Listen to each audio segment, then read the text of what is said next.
بیٹا ہے تو پوتے کو کچھ بھی نہیں ملے گا. کچھ بھی نہیں ملے گا. اچھا 4 بیٹے ہیں, ایک بیٹا پہلے فوت ہو چکا ہے, اس کا پوتا ہے, لیکن باقی بیٹے موجود ہیں, تو اب یہ باقی بیٹے اس فوت شدہ بیٹے کے پوتے کو بھی محروم کر دیں گے.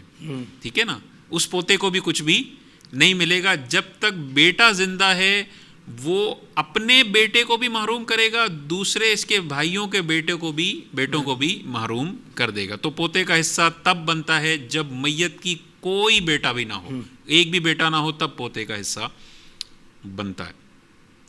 اور اگر بیٹا کوئی بھی نہیں ہے تو پھر پوتے کو وہ ملے گا جو بیٹے کو مل رہا تھا. بیٹا عصبہ بن جائے گا, سب کو دینے کے بعد جو جائیداد میں باقی مال بچے گا وہ پوتا لے جائے گا. مثال میں ہم آ جاتے ہیں, باپ ہے, ماں ہے, بیوی ہے, بیٹا نہیں ہے لیکن پوتا ہے, تو ماں باپ کو چھٹا حصہ دے دیا اور بیوی کو 8واں حصہ دے دیا.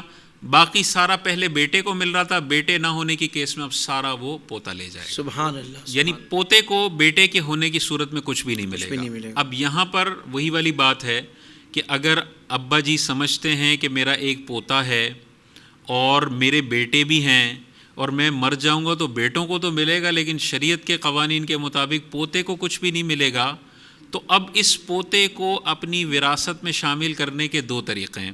ایک تو یہ ہے کہ ابا جی یا دادا جی اپنے پوتے کے لیے وصیت کر کے چلے جائیں.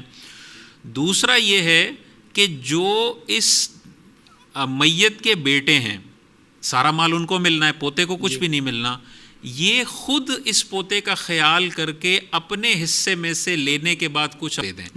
تو یعنی یا تو دادا وصیت کر کے چلے جائے اس پوتے کے لیے, اور اگر دادا نے وصیت نہیں کی ہے اور اس کے بچے سمجھتے ہیں کہ اس بھتیجے کو بھی کچھ ملنا چاہیے, یہ بیچارہ غریب ہے, تو پھر یہ چچا جو ہے وہ اپنے بھتیجے کو کچھ نہ کچھ دے دے.